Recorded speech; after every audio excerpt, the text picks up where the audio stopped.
the PRRGG-1s, a class of streamlined electric locomotives built in the Northeast United States. Their careers began by 1934, and by 1943, there were 139 PRRGG-1s built at GE or General Electric and Altoona Works. The GG-1s were nearly 80 feet long and weighs in at 4,700 pounds. They have their capability at going at 100 miles an hour. The GG-1s were operated by several railroad companies: the Pennsylvania Railroad, Penn Central, Conrail, Amtrak, and New Jersey Transit.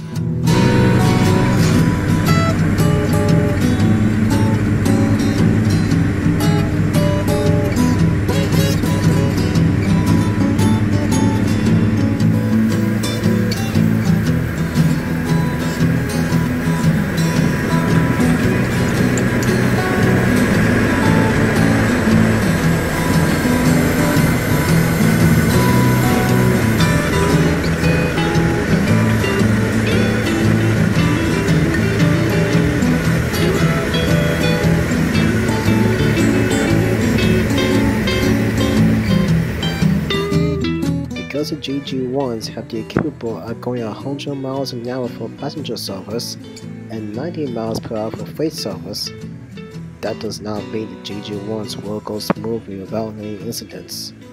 And one afternoon in 1943, a horrifying sight occurred at Frankford Junction, and this is the story.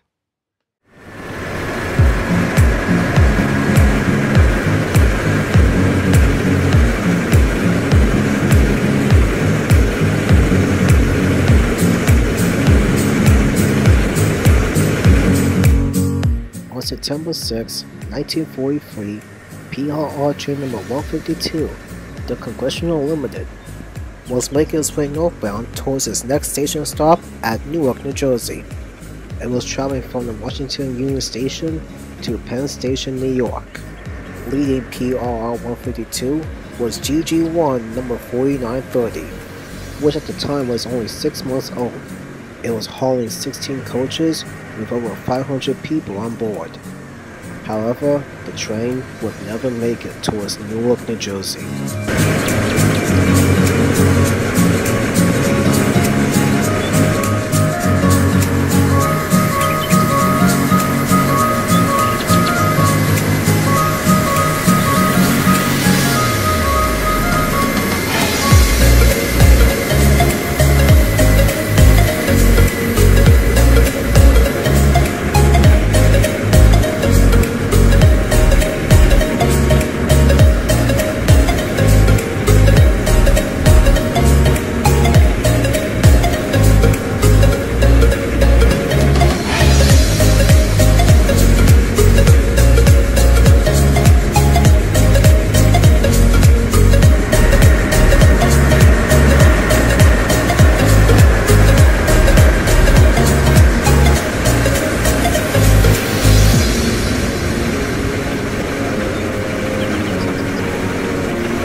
152 was making great time as it was passing through Philadelphia. As it was passing through a rail yard though, some workers noticed something odd about the train. Fire was coming through a hotbox on one of the cars, and they immediately alerted the next signal tower at Frankford Junction, but it was already too late. And after rounding the curve at Frankford Junction,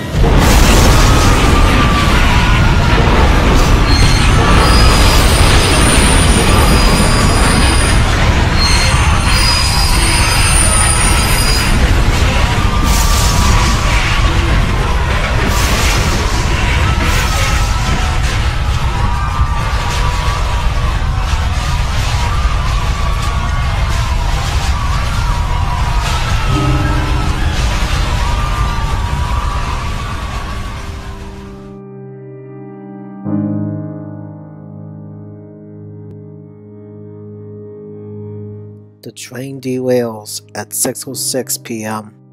The hotbox on the 7th car of the train up front broke through and derailing all the cars behind it. Nearby the exact same spot where Amtrak 188 crashed back in 2015, 71 years later. When the engineer noticed the wreck unfolding behind him, he immediately applied the emergency brakes before safely coming to a stop. The roof of the 7th car of the train was split open when it struck a signal gantry, peeling off its roof along the line of windows, like using a blade to cut open a box. The 8th car meanwhile was bent into a figure U shape. The site was a complete mess. Passenger cars were everywhere, the passengers were screaming and pleading to be saved, dead bodies were everywhere, and the rails were badly twisted. When rescuers arrived, they were absolutely horrified by seeing a sight of chaos. But nonetheless, the workers worked throughout the night to save the injured and pull out the dead. Obviously, the smoking gun that caused the crash was an overheated hotbox on the 7th car of the train that caused the axle to break apart. But to this day, no one knows why an overheated hotbox occurred on the 7th car of the train. In total, 79 people died, with most of the deaths occurred on the 7th and the 8th car of the train. 117 more suffered injuries. Some were serious. In the end, 4930 that was untouched and not damaged in the crash was quickly put back into service, and the locomotive remained in service until it was retired years later and scrapped.